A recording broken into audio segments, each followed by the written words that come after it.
And I know a lot of people will say, well, believing in God isn't logical, but even then there's a lot of evidence pointing towards the existence of God. I'm not going to get into it because you can literally Google search it, for crying out loud, if you want proof.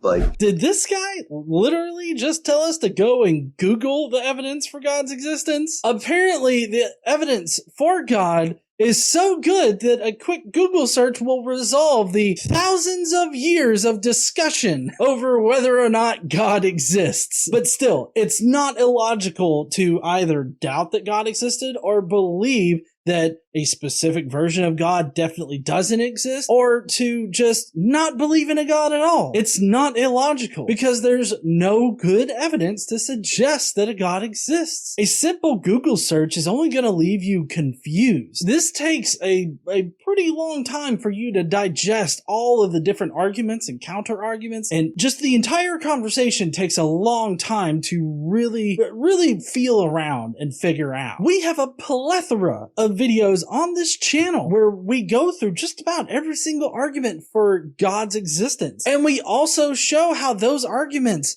do not prove that God exists. They fall short every single time. They either have logical errors in them or they perform leaps in logic in order to get to the conclusion that God exists. But don't just look at my channel. Look at all the different channels and all the different resources out there for analyzing whether or not a God exists, and then you come to your own conclusion. There's a lot of historical proof for it. There's a lot of historical proof for Noah's Ark, etc. I'm not going to go into it. If you want to look it up, the internet is there. So did this guy just sit down and he's like, I'm going to make a video on God and how dumb atheists are, and I'm going to mention evidence, but I'm not going to give any kind of evidence myself. I'm just going to tell them to do their own research. I feel like he should have fleshed out his idea for the video first and actually provided some evidence in support of his position. Like, he mentions historical evidence for Noah's Ark. Are you talking about those shitty fucking pictures that you can find on the internet of the supposed like rock formations that look like a boat? Or how about the supposed chariots in the bottom of the sea for the crossing of the Red Sea, you know, in Exodus? Is he talking about that kind of shit? Because if he is, he's about to have a bad time. None of those things prove the events that they're supposed to prove. I would love to know what historical evidence he has for God, although apparently we're not going to find out any of this evidence, at least not in this video. Maybe in a future video. We can only hope. Google it, bitch. I'm not gonna force anything on anyone. I doubt he can force anything on anybody through a YouTube video. I appreciate that he says that he's not going to try to force his beliefs on other people, but I really don't think he needed to say that.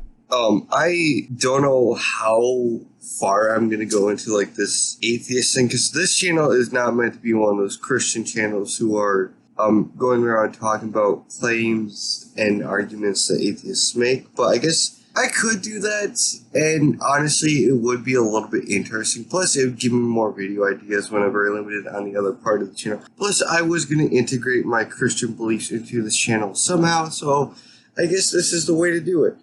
I feel like we just witnessed somebody becoming an apologist. Yes, honey, that was a bit crazy, wasn't it? I have no idea why some Christians out there feel like they have to insert their beliefs and be very vocal and public and everything like that in everything that they do. Like, no matter what. I mean, I'm not going to go out there and start like a camping channel or something like that, and it's going to be me out in my backyard and being like, hey, all right, God don't exist, but here's how you put up a tent. I'm not gonna, I don't know. I don't understand why you have to, you know, insert that into every facet of your life. I mean, I don't know. Maybe it's because I don't insert atheism into every facet of my life. I mean, it is a pretty big part of my life, but it's not all encompassing, you know? And I really don't think that it should be for a Christian, but I mean, that's whoever's choice, I guess.